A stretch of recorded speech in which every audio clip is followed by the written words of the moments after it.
Welcome back. I have now reached my final preparation before heading for the palace. So let's go and check our group out. And there's a little bit of preparation in making potions, but I'll show you where that's at. And then we'll go and get 150 feet of rope from one of the shops, and then we'll make our trek. So let's look over everybody first. We are in the inn and view items stored. We have very few items left. I left these defensive items in there mainly because I was thinking about putting them on my sorcerers, but I decided I'm just going to go with the front line with 6 items total, because if I had everyone with 6 items total, it would leave one less slot for those 4 characters, and the more slots you have, of course, the better off you are. But the downside is that the more slots you have available, you may not be as protected. So I went ahead and dumped this bow in the end. This is what I was using for a while, but the random generator provided me this weapon, this demon bow. Actually, it's a demon longbow, but that's okay. And it's got significant life blast damage. So, life blast 60 versus 50. That's going to be negligible as far as the difference goes. But, yeah, so we're pretty much prepared. How the characters that can use very sharp weapons, we have already have them with that weapon. So very sharp. Battle axe, damage 19 cut, and he doesn't have a weapon, so he's carrying the emerald key.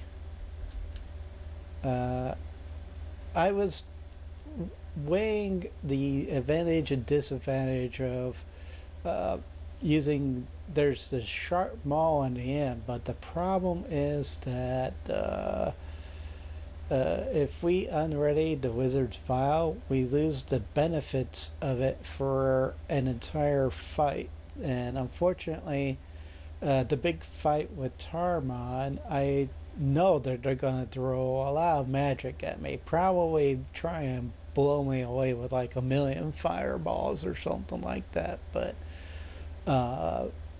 so I made the decision that I'm just going to stick with the weapons that I have. The golem staff will be handy for one fight anyway. We'll go from there. So very sharp scimitar, damage 18. So as you can see, very sharp adds 10 points of damage to a weapon. So as far as physical attack, yeah, that's pretty good. Very sharp greatsword, damage 24. Now there's no bonus to this weapon, but cut damage is unsurpassed. It's a two-handed weapon though, so that's not too big of a loss, because he's already using a two-handed weapon with the crossbow, and he has sufficient skill to use it. In fact, next page. There you go. Sword skill 201, close combat 201, crossbow 201. So yeah, I'd say we're ready. We're about as ready as we can be anyway, without being super over prepared. We'll see how this goes. Very sharp dagger. So this is the equivalent of like having a very fine longbow or very fine bow, you're still going to do 14 thrust damage. So the only thing is that this is close combat, but that's why we decided to go ahead and improve our close combat skill for these characters. Now this guy, he will be getting the very sharp spear. And let's see. So I decided to go and give him the wand. I put the shield in the end because I really don't want to lose that. It's too important to lose. And if something happens, I'd rather get something that I can find again. So if this one gets blown to hell with the shatter spell, it's not a huge loss. It would be nice to keep it, but you can always reset the first level of Gazara's place if this gets destroyed. I don't know how likely it will be that they'll cast Shatter on my weapons. I'm not too sure how intelligent the enemy is.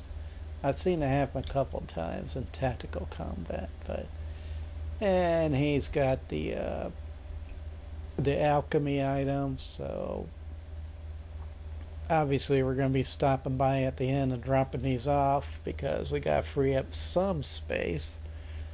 Yeah, that could be a little bit of a problem, but we'll see.